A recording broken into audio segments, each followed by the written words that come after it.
Right. Gary, there you are. How are you, sir? Good, Kevin. What's going on?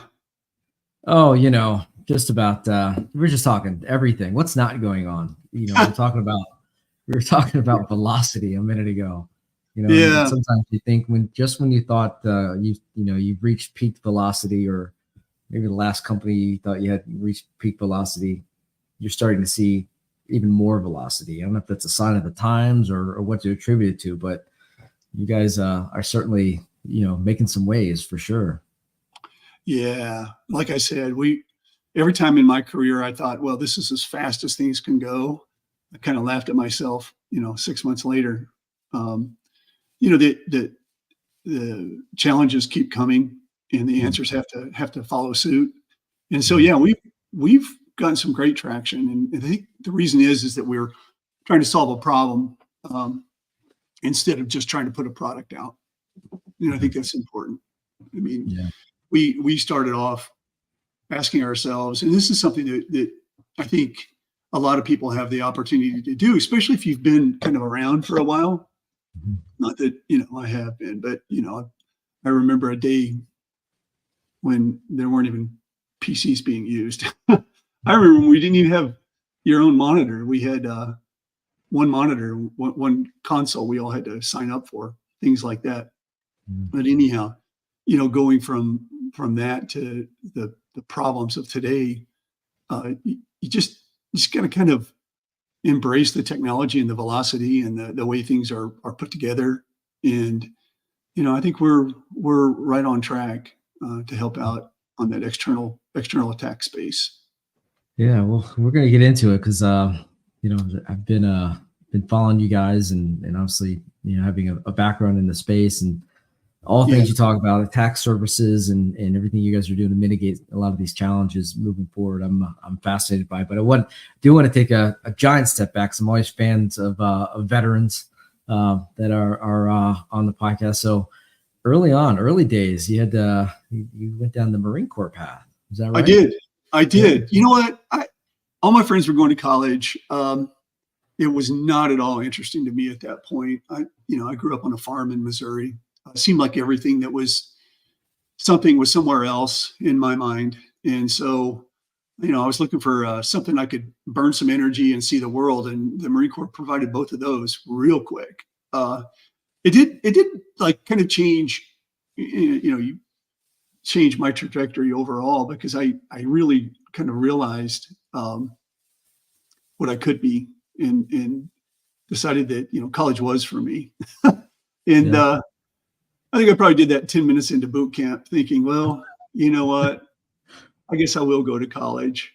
But I had a great time, and I did Yeah. get to burn a lot of energy, and I got to see a lot of the world. So, and I, was really ready for college after that. Um, So all you know, of 10 minutes in, huh? yeah, maybe 10 minutes. I was thinking, I think maybe that college track might be for me after all. But Yeah. no, I spent 4 years in, and had a fantastic time. Learned a lot about myself and a lot about the world. And as I said back then, technology was really kind of getting hold in the business world. Mhm. And so, it seemed like a good track for me, and I could never look back. Yeah. So when you got out and kind of went down that college path, what were you thinking? You've been exposed to so many different things, probably in the Marine Corps, but what were you thinking? Like, what was going to be the next pursuit? What were you going to study, and then ultimately, what did you want to be at that point? Yeah. This is back a few years ago. So technology, they didn't really have a computer science degree. I was a math guy. And so got my degree in math, went on to grad school, and really wanted to focus on, again, back then you kind of needed to be a math person to be, it wasn't unusual to have to look at ASCII or find yourself doing an assembler subroutine or something like that. So took a couple computer courses. They didn't really have that degree, but my first job was actually out of college, was with Phillips Petroleum, and I was doing statistical analysis with Cray Fortran. So we're using Fortran and a lot of the math. But again, a lot of computing back then, was math. And today, Mhm. of course, they've got these fantastic degrees that give you these broad, kind of prospects or aspects of what computing's all about. So, yeah, I was interested in computing. We didn't. We had a couple computer courses, and they were only on mainframes and sort of asynchronous, submitting your jobs and stuff, and nothing like today. Nothing like today for sure. Yeah. Yeah. I noticed a couple stops at we'll get to a couple of fascinating, I guess, commercial organizations that you worked with. I think early on there was Bank of America was one of them. Is that right? Yeah. I worked at the Advanced Technology Group. This is back in the consolidation days when we were doing lots of mergers, and so we were taking not only we had to look for, and then once you found them, take these banks and bring them together. And I really learned the power of synergy and velocity. You couldn't really wait for things to naturally happen, and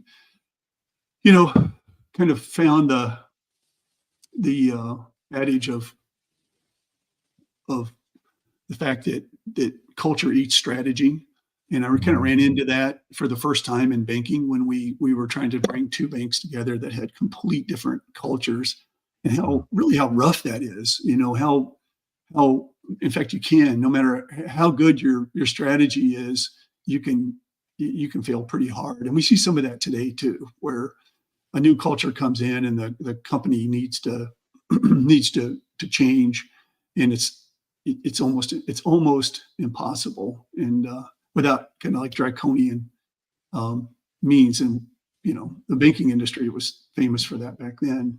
This is back in the 90s when I started off with a bank that became Nations Bank, which became Bank of America. And so we were doing their very first satellite communication from their my team was working on using like the Hughes networking for satellite communication at the individual branches. And that was amazing stuff. I mean, that was cutting edge.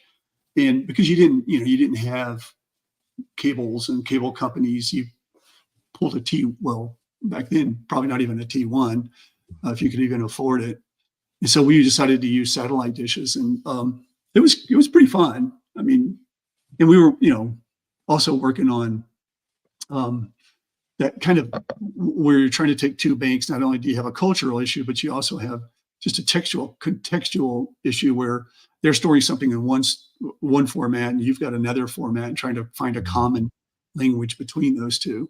And I was an operating system guy at that point, and we had to write our own languages. We wrote a couple different languages to sort of assimilate data from the one bank into another bank. And it's kind of funny because today, if you look at what we're doing today, going out and getting information from these disparate areas, be it deep, dark, or surface, and trying to bring that data together.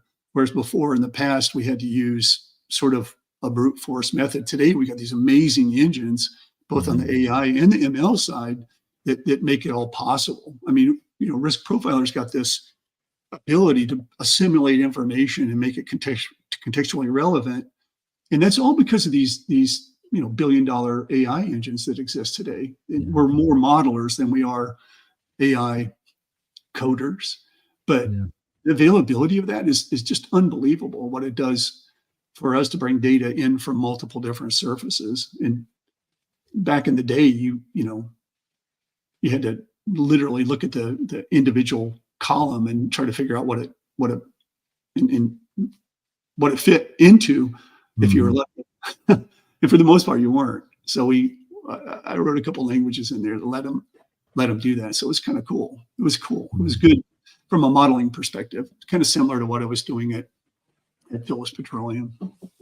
Take me back to those. I remember it's probably early 2000s where T1s became affordable, right? Mainstream and affordable. Maybe 2003, 2004, and you'd speak with peers or others and say, yeah, we just got a T1 and now we're flying, right? And that was like the coveted, you got a T1 in the closet and and 24 ports, and that was pretty wild times. And to see the acceleration, a lot of this is we've been talking about, right? It's just acceleration. If it's Moore's law, it's just acceleration in general, right?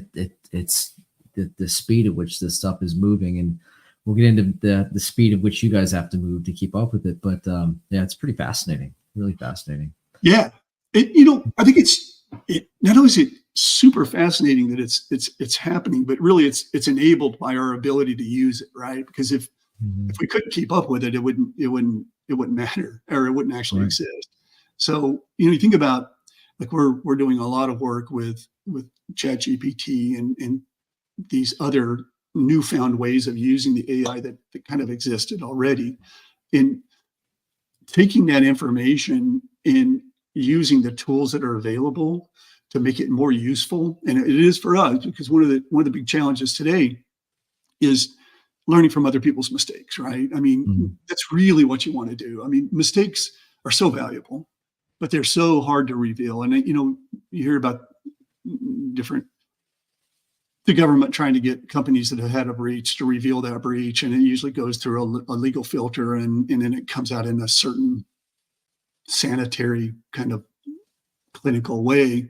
But the thing that is most helpful is be able to say, okay, and we used to have these groups. We would get together, me and other CIOs, and we would, once a quarter, we get together, myself, a guy from Chico's, and a couple other folks in retail, and we'd talk about it. And really all we did was talk about what didn't work. And can't tell you how much we benefited from having that little community to do that. And even today, with the different groups, such as Channel Program, but also the technology itself allows us to contextualize the information, but also sort of a feel for what does and doesn't work. So today, we, like many other companies, we find our remediation advice all from a couple locations, and most people do, but we're actually going to are using ChatGPT kind of connections to be able to take the problem and actually make it contextual to your problem and other folks' problems at the same time, and present it to you in a way that's actionable, right? I mean, it's really the kind of a cool thing. And I think, I've kind of mixed up a couple things here in this. One is the technology allowing us to make the information more meaningful and more impactful. And the latest thing in that velocity has been, the chat GPTs and the AIs that are available that make things make sense to you, the human, because ultimately that's where it matters. So, and really on the community side as well, it's kind of making sense out of the internet. Yeah. Just an open bar where you put what you think in. It's pretty wild. So you ever, you mentioned, your peers. You do meetups with your peers and talk about what didn't happen. You mentioned that was kind of in the retail space, and I think fascinating, again, kind of this your background going from the military to petroleum to banking, and then in retail with Joseph A. Banks, right? Is that yeah. You ever, as you're building out these technologies, you ever you say, damn, it would have been good if I had something like this back in the day? I mean, is that part of kind of the mentality or thought process, how you're trying to solve some of these challenges? Yeah, Kevin, every day I say, especially in retail, because retail's hard, and I love retail because everything is against you. Everything is against you, and if you can survive in retail, you can really survive anywhere. So yeah, I do. I mean, I look back all the time and think about the mistakes that I made and got lucky, right? That's a big part of being successful. And especially back in the past, where security wasn't as well thought out. But I think about that. And I also think about, how do we not fall victim to just our area of knowledge, right? Just those guys. There's three of us founders. So, well, we spend a lot of time in communities. Channel program's a good example. We learn a ton from channel program. I mean, about who our customer is and what they are and aren't thinking, and how they feel about various programs. And you can see that in the reviews and things such as that. And having that community, it's not something we've had in the past. It was always you had a problem. You did the turtle defense, right? You pulled in your hands and legs and put your heart out of your shell on, and hope the problem went away. Yeah. So today it's a little bit easier to get that information, but it's in a lot of places. And since that data is in a lot of places, that's why I keep saying the chat GPTs really help in bringing that into your knowledge, and communities too, such Absolutely. as channel program. Yeah, no, I appreciate the kind of the nod, but so as you transition away from Joseph A. Banks, I mean, let's kind of get into the origin of RiskProfiler and how it came together. Because again, you guys are moving fast, and you guys are, and you're the front edge. You're in the front edge of security, and as especially for the last couple of years, security has just become, there's no boundaries with security anymore. But what was the thought process, in starting the company in the first place? Yeah. Well, I mean, there's a couple of things that really came into play. That it was an alignment of the stars between myself, Chirag Arora, and Setu Parimi. Setu being a cloud, just one of those special cloud people who understand it and has worked in it as a security professional. Chirag as a CISO, and myself as a CIO, kind of looking at it from a risk management perspective, and us not only coming together, but also, I mean, honestly, the availability of the technology to the technology we're using today is new stuff. I mean, 10 years ago, RiskProfiler couldn't have existed because we wouldn't have the AI backbones, and we wouldn't have the technology that we can participate in, model against, to provide the solution.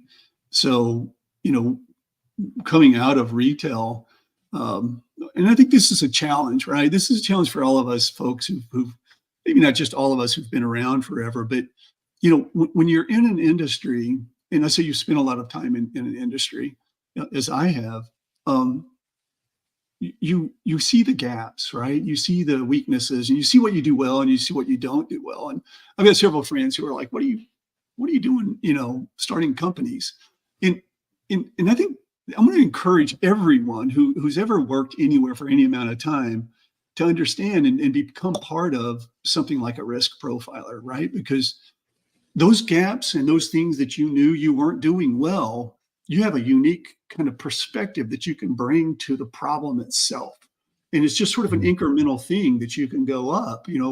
Retail showed me sort of the real challenges, the real challenges, because Chirag was with me in retail, of protecting a company, protecting a growing company, because we were just exploding from a growth perspective in retail. And so, all three of us have background, and we have the abilities in bringing that all forward to solve a problem. And that problem is that, you don't go from point A to point B magically. There's a path. You don't go from your four walls into the cloud, without stopping in the middle. There's a lot in between there. And that a lot in between there, not just the cloud, but just your data. I was reading where 80% of all data breached is outside of your four walls. And I was thinking, we were thinking, there's this gap. And there's Chirag as a CISO, kind of that outside of your four walls was like looking at the sun, right? You knew it's up there, but you never want to look directly at it because it'll burn your eyes. Right. So this external risk thing was there.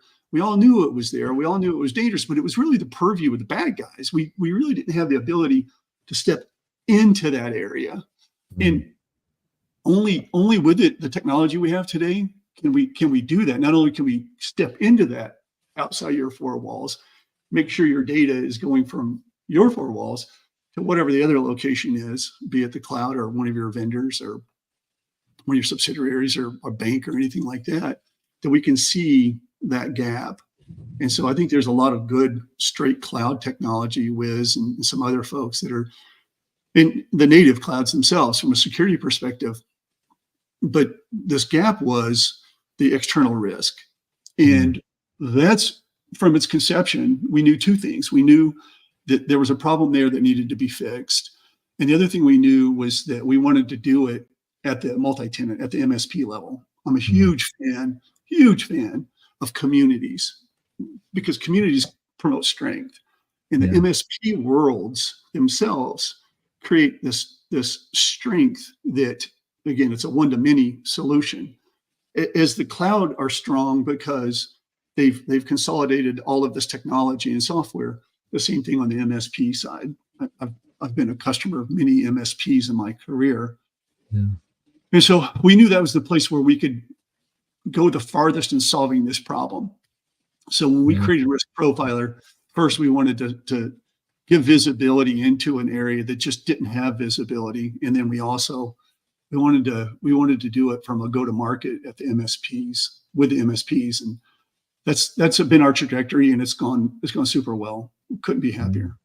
Well, Elizabeth, appreciated your analogy there. So there you go. Good analogy, from Elizabeth Perry. Hey. Yeah, I have to imagine that it would have really want to drill into, and I'm glad you kind of set the stage for this, because I'm again, I try not to project in these or assume too much, but I have to imagine being at Joseph A. Banks, the time you were there, you saw this transition from, just straight, in person, on the street retail to this hybrid world, right? With online shopping.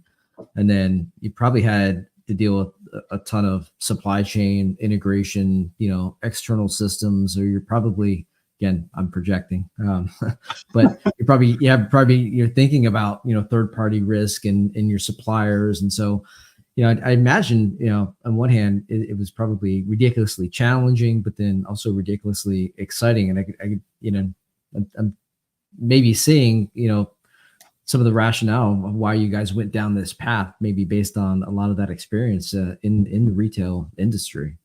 Yeah. Look, Kevin, like I said, in retail's tough. I mean, it is tough, and it's from an evolutionary perspective, it is gone through these evolutionary leaps today with Amazon and trying to figure out how to Amazon, and someday maybe we'll figure that out. But back with Joseph A. Bank, we were a small little retailer that had 90 stores. I got hired as their CIO through an acquaintance, and about a year into that, after we had gone from a small retailer, and my CEO walks in and he says, "We're going to become $1 billion company. Write it down right now, because we're going to be $1 billion company." And we're thinking, like, I had just gone through 3 months of we needed a server. We were using Novell back then, and we needed a new server, but we couldn't afford one. So one month we bought the hard drive and memory, because that's all we could afford. The next month we bought the carcass for it, and then the next month we bought the motherboard, and on the fourth month we had a server. That's how broke we were. Wow. To him saying, "We're going to be $1 billion company." Wow. And something happened kind of weird there. Suddenly our board of directors decided, look, the path for us to become $1 billion company is technology. Now, these are a bunch of folks that were admirals. That all of my board were former military, and you can imagine the one Marine in the room with a bunch of admirals, how well I was treated. In fact, the one thing they used to do to me, it was so bad that I would get up and I had to learn how to talk to a board, right? It's not just talking; it's different. And people who think, well, you put your CISO on the board, it's easy to do that, but you want them to be effective, right? You want it to make a difference, or else they shouldn't be on the board, right? So I would go into these board meetings, and I would get the last slide of the deck right before they had to go pitch their airplanes home. And I get one slide, And I would just suffer over that one slide. How can I make a difference? I'd get up and I'd flap my arms around and I would preach the gospel and fire and brimstone. And then one of them would call me Spock. So if I really lost them, they'd be like, "Oh, you're just trying to be Spock. Fine, just go take care of it." And I'd be like, "Oh my gosh." So this day, in the back of my mind, I hear this kind of whisper when I'm preaching that I'm just being Spock. And their point was that I wasn't being effective. And so they promoted me. They said, "Okay, Mr. CIO, you're now a COO, and you're going to have your own CIO, and you're going to grow this company." And I remember my CEO telling me two things. One is, "You're now in charge of all the stores." And I went from being this technology guy who just, kind of being Superman at night, because that's when in technology, that's when you're really super. That's when you save the world, is at night. Right. Yep. Usually. Yep. To literally staying up all night. And I walk into my CEO's office. He says, "Listen, you're now in charge of the stores and distribution and et cetera, et cetera, et cetera. Don't F it up." And I'm standing there thinking, really? I'm thinking, I've never been in charge of a store, and what they were doing at that time was trying to build an old legacy company into a bigger company. And they knew technology was going to be the path for this. Again, I'm the guy just a couple months earlier who was trying to put together a server, and it took me 3 months to afford it, whatever the dollars were. Yeah. And so it was, first and foremost, we had to expose all of our inventory, because in the old school retail, you had about 90% of your inventory in warehouse and 10% in your stores, normal ratio. But that meant the stores only got to see 10% of our inventory, and we needed to expose that. And we didn't have a .com. I got put in charge of all of that, but we still didn't have a .com. We had it was basically, you would put the order in on the website, and then somebody on the back end in our catalog division, because we did 800,000, I was in charge of that too, 800,000 catalogs. They would just key it in to the order fulfillment, and it would go to the thing. So first and foremost, we had to expose 100% of our inventory to our customers. We needed a better distribution center. We did that. I built 2 distribution centers, me and my team did. Wow. But the story isn't about me. The story is about, this is a retailer that wanted to grow, and there was really only one path, and that was technology. And we did. I mean, when we sold it in 2014, our margins were the indie of the industry. It's funny, because a lot of my modeling background went directly into our ability to do high-low retail, and compete against, every dollar we got, we took from somebody else. And so to do that, you have to be super smart about your margin management. So we went from 90 stores to 640 stores under my watch, and then ultimately sold the company for about 1.8 billion in 2014. So he was right. Going to be $1 billion company, and then some. Couldn't believe it. I couldn't believe it. Wow. We had, I get this story, this cautionary story. We were, you can imagine, it's not like I had a big staff and a bunch of people doing a lot of things. It was just a few people doing a tremendous amount of things. Right. And we had a catalog division, and in it we would hire summer interns every summer, and we would bring them in, and we would literally give them access to the catalog area. And then they had the ability to get into the cataloging system, which is where you could see credit cards. And people would actually call in from a catalog and give you their credit card number and things such as that. We had a guy, I was at a party in Manhattan with a bunch of vendors, and our POS provider guy came up to me, said, "Hey, I heard you guys lost your keys, your encryption keys." We used to do our own processing. We'd bring credit card transaction in, run it through our own fraud engine, and then we would push it out to the bank in an asynchronous two-phase kind of thing. And I was like, "Yeah, that's not funny. Yeah, you're real funny," and kind of walked away. And I went over in the corner and I called my CISO, a guy named Chirag Arora. And I was like, did we lose our encryption keys? He's like, no, dummy, you don't lose them. It's not like we left them on the table. I mean, how would we lose our encryption keys? And so I went back to this guy and it's like, look, I'm not sure what you're talking about. He goes, no, he goes, we got a call from your POS support group and they said that they had lost the keys and they needed replacement. For some reason, they were storing our encryption keys. The provider was. And I was like, well, that's not right. Short story long, come to find out one of our summer interns had made a project that he and his professor were going to publish to see how many credentials they could get from the inside of our company.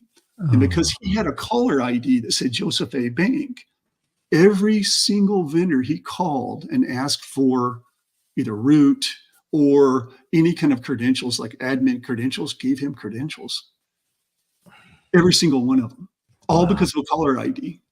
Wow. And he had collected, we found him, we brought him in, interviewed him. He admitted it immediately.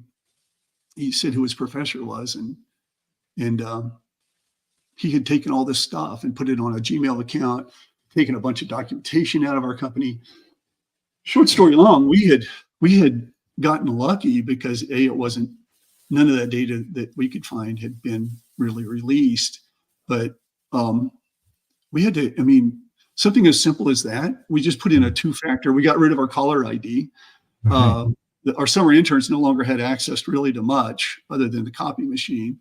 And then, which was, bad for them because they didn't get this exposure. But, and then, we called the FBI and the FBI took it from there.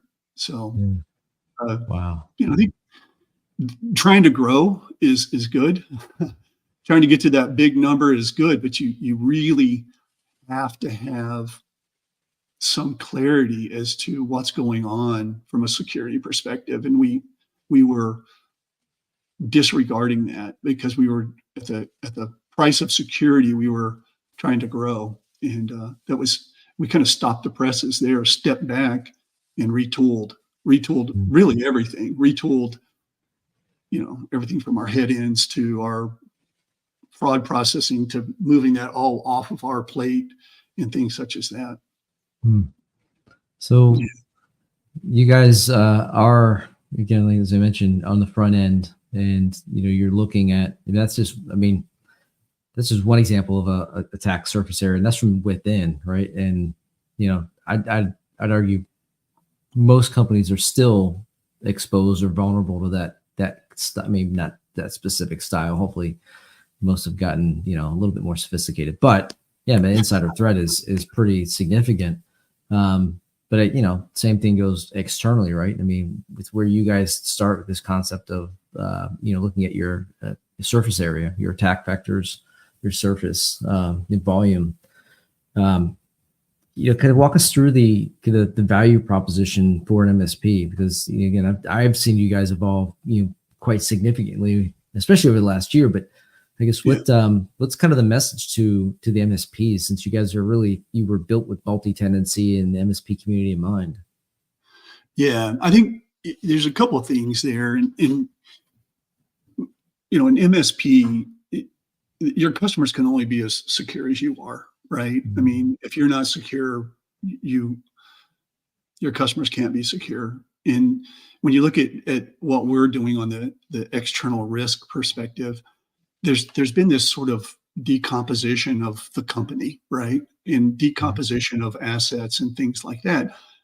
It's more than just the cloud. I mean, it's far more than that. You've got vendors today that are taking pieces of your company that in the past would have been unthinkable. You would never have thought that you would let somebody else have access to that or process that or anything like that. So it's, in order to be secure, kind of everything has to be secure, and you can't be just a hard outer shell. You also have to be secure outside of that. So a big part of our growth has been our first customer for RiskProfiler was an MSP, and we were positive, we were 100% ready to go out and make a difference. And we spent about 6 months recovering from that, making sure, this was 2 years ago, 2 years ago, making sure that we had kind of filled up some of the gaps that we discovered, and really use cases we never dreamt of.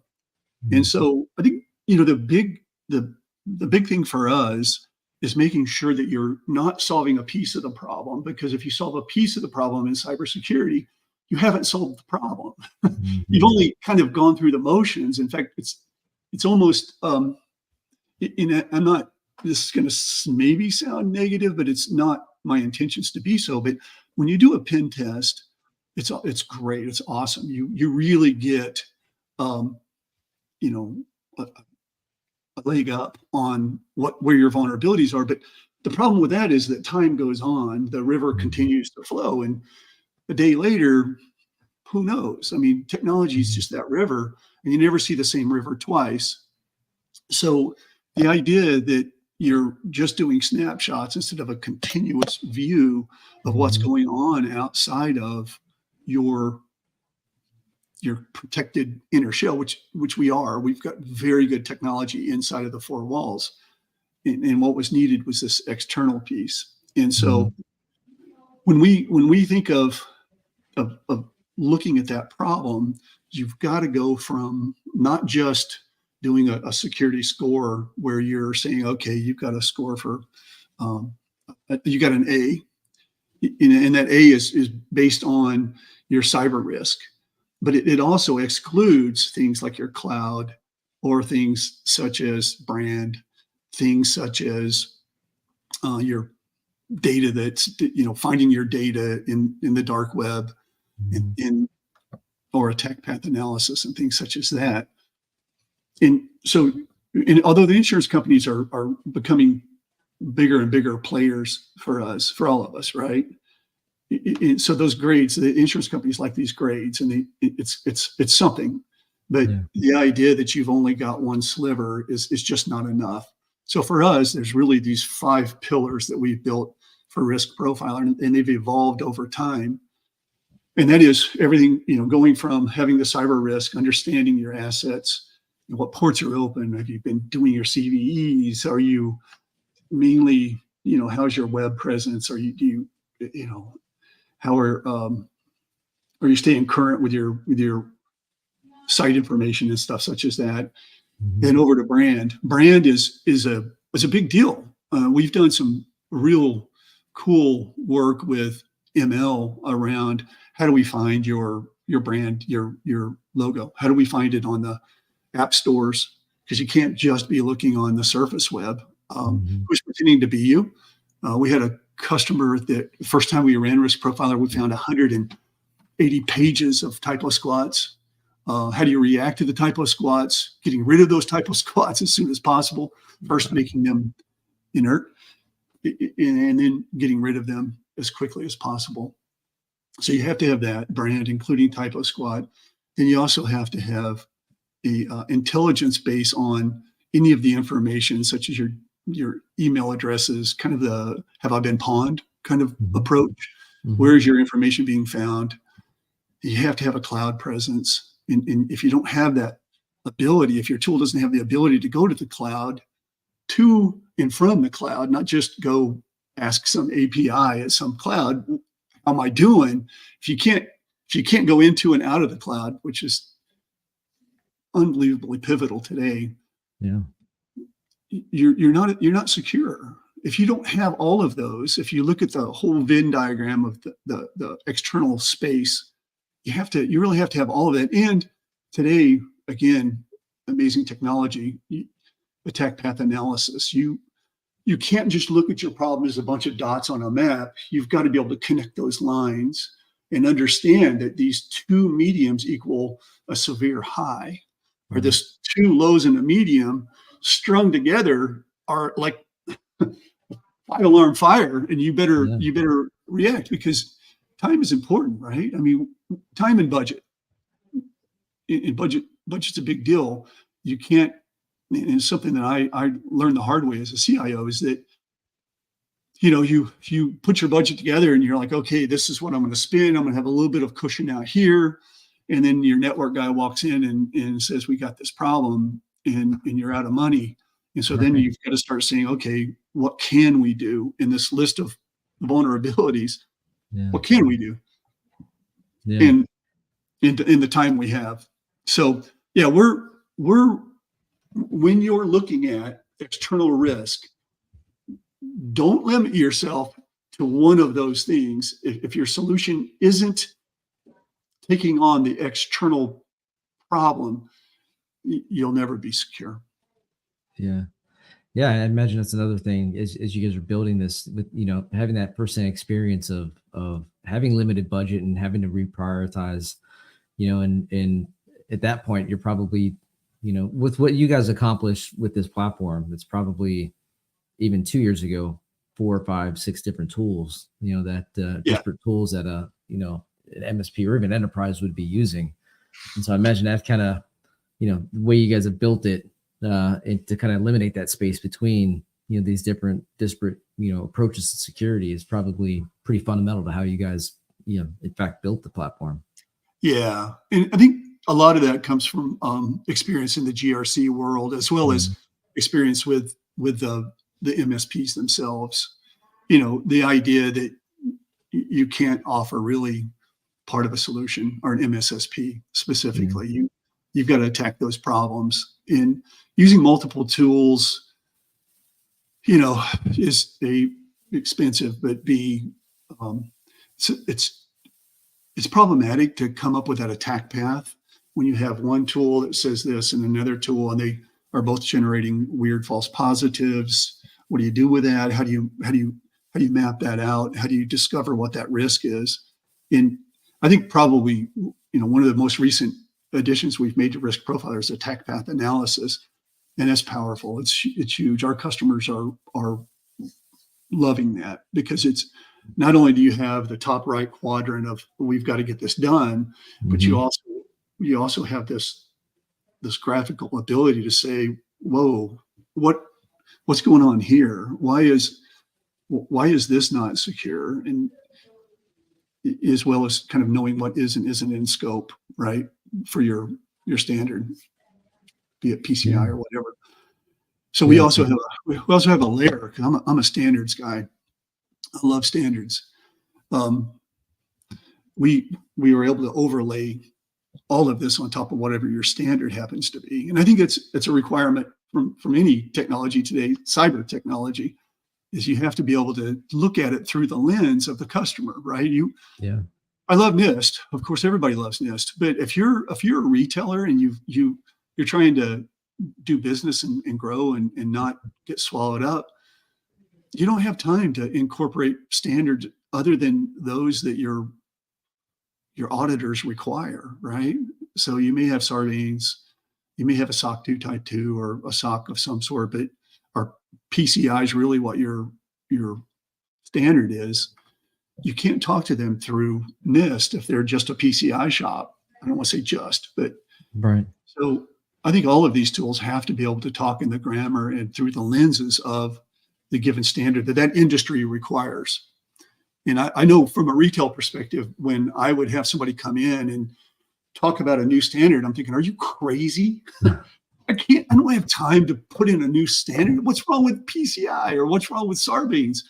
And maybe it caused us to extend PCI a little bit and extend Sarbanes a little bit, but we were very reluctant to even think of things outside of those standards. Yeah. I mean, argument, against it. I mean, why would you focus on all these disparate, standards when, you're bound by, one or two specific, right? Yeah. And you're spending all of your time, just keeping up with that. Right.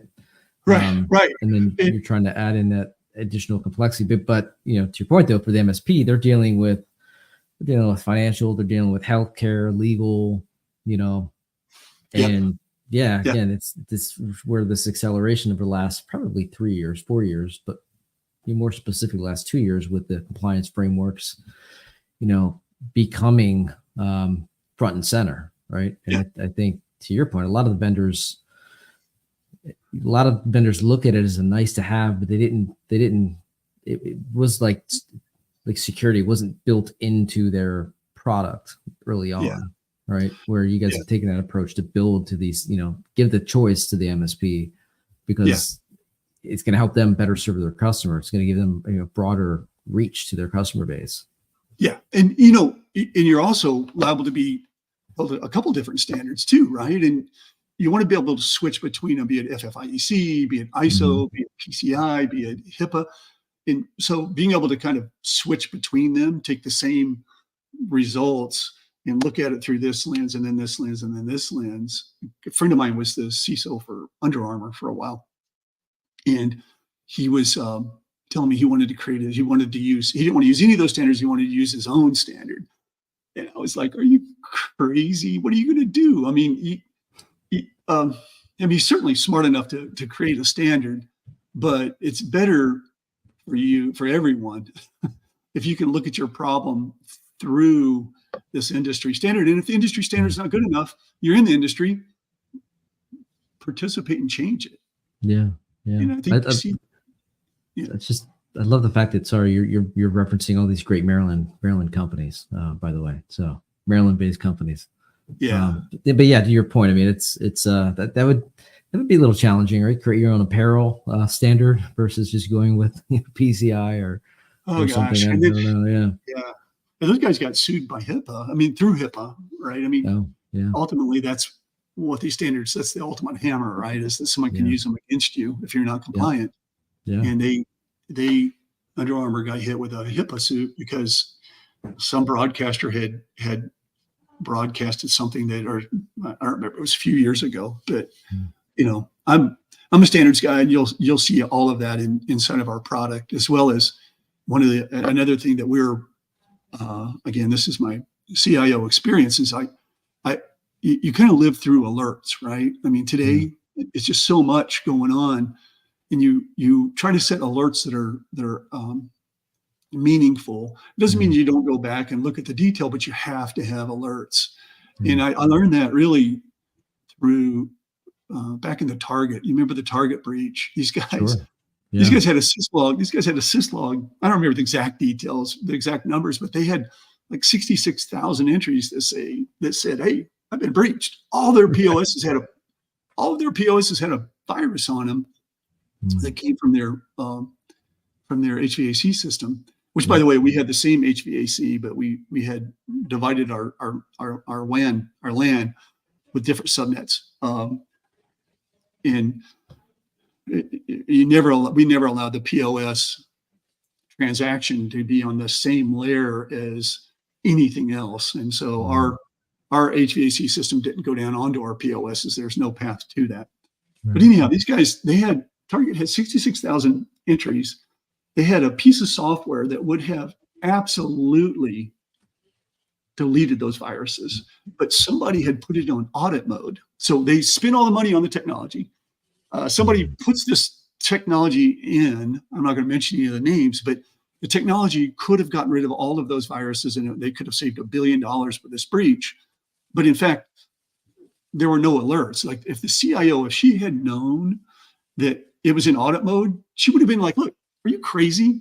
Turn that thing on." Or if she had known that there were 66,000 entries that somebody decided that were the same on all the POSs that somebody had decided were false positives, which is the bane of the industry, but something else we spend a lot of time on, she would have acted on it. So alerts are important. And inside of our tool, if you've got a threshold, if you've got a vendor, and this is something we use a lot, after we've scanned your vendors and then we rescan your vendors, if they've changed in a downward way, you can set the parameter. Let's say if this vendor, if their grade drops 10%, send me an email, send me a text. I want to know. I don't want this technology to know. I want to know. And that's what I mean by alerts. If the target management, if the CEO or the CIO or whomever else lost their jobs had actually been told, "Hey, you've got a virus on 100% of your POSs," they had no idea. They had no idea this was going on. So alerts a big deal to me. Obviously, I think a lot of that's kind of drugged from my retail past, but your system needs to tell you that there's something wrong, and you need to be able to configure that regardless of what it is. And that's true from a multi-tenant as well as an enterprise, both. You need to know if this customer's vendor has dropped 10 points, you need to jump on that and react to it. Absolutely. Absolutely. So you guys mentioned you guys are moving fast. I mean, if you project it out the next 2 years, what do you guys look like? What's kind of on the horizon for you? Yeah, we're pretty happy here on the U.S. market. Although we're in Dubai right now, the Gitex, a couple of our guys are in the Asian market, just because just as I said, you can't just solve the problem by solving one piece of it. You have to solve the whole thing. Our real goal here is to solve a problem, regardless of the geography. So we've got a technology that can make a difference, that can make somebody more secure, and we've put it into a format that allows the vendors as well as the enterprise to not have to spend 3 months gathering enough money to afford it. It's done at a consumption model. So we're globally growing, and that's going to continue. And here our next big release I'm super excited about, and we kind of learned this lesson from Wiz, is these knowledge graphs. The ability to kind of look at a knowledge graph in the way it somehow or another connects to you as a human, to be able to go through those patterns. I think we're this month releasing a lot of our previous reports are now going to be in knowledge graphs, mainly because of their effectiveness. So we're going to continue to invest in this technology that makes it more effective, and following what we hear from communities such as yours, channel program. We listen a lot, and everything we've done in the last 2 years has been because somebody said, "Hey, you guys, this would be great." We're talking to Zscaler, and they gave us some ideas. They're like, "You guys got to be able to do this," and we spent like 60 days doing it because it wasn't in the industry. And so we do several things that just honestly nobody else has, and it's because of the feedback we get, and we certainly encourage it. Anybody has ideas, anybody who wants to take a look at how we go about it and come up with any ideas of how to make it better, we're all ears. Most of our feedback comes from our MSPs, because they're the front line. Absolutely. And they've got the pressure's there, right? I mean, you're doing MSP or MSSP, it doesn't matter. If you're an MSP, you've been by demand kind of encouraged to offer security products. There's nobody who doesn't have some security component today, regardless. So yeah, so we hear a lot of that. We're looking for the direction and where we're most effective. Yeah. So it's it being Cybersecurity Month, I guess, what's the best way to reach out to you guys and connect and learn more? Yeah, go to our website, RiskProfiler.io. That's the best place. In fact, we use that site for gathering information, as well as it's the onboard for going to RiskProfiler. So visit us there. Love to give demos. We've got some little explainer videos we sent out through Walnut, which we're big fans of. And especially when you get to the point that you want to offer a tool that is effective, it's deep and wide, and at the same time do it in a way that it's a cash flow positive environment where you're actually making enough to service it. There's more to software than just running it, right? You've got to be able to provide the customer with a remediation and things like that, and you need that visibility. So we have all of that. So go to riskprofiler.io and let us know. We'd love to give you a demo. Yes, definitely do that, because as I mentioned, these guys are moving fast, and the way they've architected and what they've built, I'm a big fan. So I think it's definitely worth the time checking them out, and let us know how it goes, because I think you guys are really solving a tremendous need in this space, and the way you guys have architected it, and just that onboarding path, I think it's slick. And so I Yeah. encourage everybody to check it out. Yeah. And one last thing, since we only have a couple of seconds left, the value of going to channel program, that community, and I've tried to talk on it as we went through the whole presentation here today, is incredibly powerful. So come out to channel program and talk to us there too, either direction. But having that community is a game changer for, I think, the industry in general. Used to be you were always on your own and you couldn't talk frankly, but once you've formed a community, you can spend some time and learn from other people's mistakes. Yeah. Well, you're a true gentleman for mentioning us. I appreciate that. But Yeah, so we'll have links in the show notes, and again, encourage everybody to check RiskProfiler out, and follow Gary out there on all those social platforms, LinkedIn and whatnot. And Gary, we'll see you very soon. I imagine at an event, some event, I'm sure. Yeah.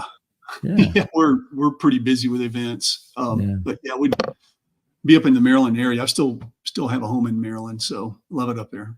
Awesome. Well, we'll be up here next time. Let's definitely connect. So Okay, great. Fantastic. cool. Thanks, Kevin. Yep. Thanks, Gary. Thanks everybody for attending.